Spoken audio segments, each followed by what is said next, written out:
отримали життя і не знаєте, що з ним робити.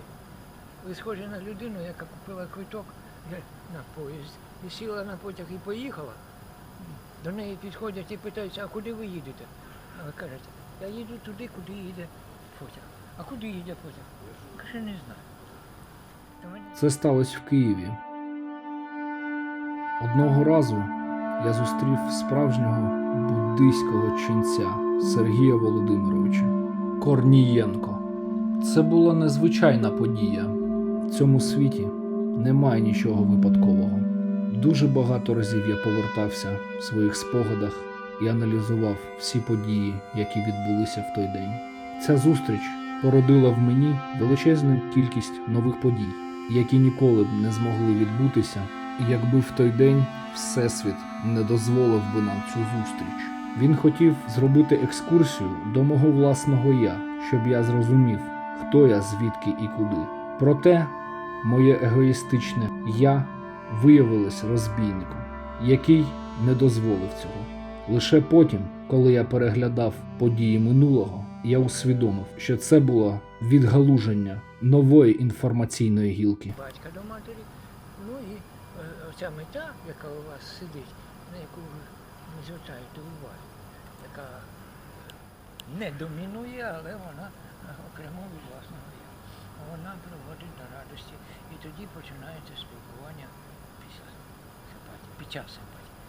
Спілкування серця, розмовляє з серцем, і розум не знає. Коли розум упав на серце, все тоді що? Тоді немає можливості спілкуватися. Комп'ютер – це спілкування розум. Думки. А потім з'являється почуття. А якщо на чисту, без думки, на чисту напряму. Як закохані там сидять, нічого не роблять, і ще не цілуються, не обнімаються, просто сидять. У них спілкування, мовчки, без слів. Пошук майбутнього. От у вас зараз цей стан. У вас пошук майбутнього. Але ви безпорадно не знаєте, що робити, на що спиратися і яка мета. Ви отримали життя і не знаєте, що з ним робити. Ви схожі на людину, яка купила квиток на поїзд і сіла на потяг і поїхала. До неї підходять і питаються, а куди ви їдете? А ви кажете, я їду туди, куди їде потяг. А куди їде потяг? Каже, не знаю. То ви не знаєте, куди ви їдете, так само, як і не знаєте, на що вам усе життя. Що це за хлопець? Така. Коли полив око, навчилось бачити, захотіло себе бачити, тоді воно і стало сліпе. Сліпим. Ми всі тут сліпі. І, звичайно, моє я розбійник. Людство теж має своє, теж тимчасове призначення. Ось чому писали про лемурів, про цих. Вони прийшли і пішли. О, нема. Знову прийшли і пішли. Ну, наступного разу. І немає. Ми прийшли і ми пішли. А щось таке є, що не відходить, коли нас вже немає. Льодовий період, льодовики, чи ще щось.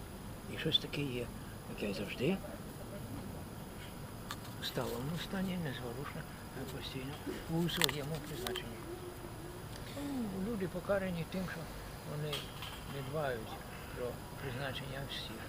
Вірус егоїзму захопив планету і кожен думає, взяв із думкового поля, із думкового моря і вкрав думку. І каже, це моя думка. Це вона твоя. Ти її взяв. Не вона не може бути твоя думка. Це думкове поле планети і свідомість планети. А ти взяв і присвоїв собі оце, те, що осягнув. І що ти там можеш осягнути? Або почуття. Це моє почуття. Чому воно твоє? А мама, а батько, а далі, а весь рід, а країна. Чи почуття не може бути твоїм? Почуття це почуття планети. Це Месія. Так само і поле. А далі? Далі за планету. А далі нас об'єднує що? Ну, я скажу тільки одне. Перше, що нас об'єднує, це бажання жити. Це Бажання жити. Це подарунок. ні, це покарання. Це покарання. Це не подарунок. Подарунок. Подарунок. Як скажеш, так і буде. Ага. Йду по Карпатах, кажуть, як ця гора називається? Я кажу, як назвеш, так і буде. Правда. Ось, слова. Слова. Клас.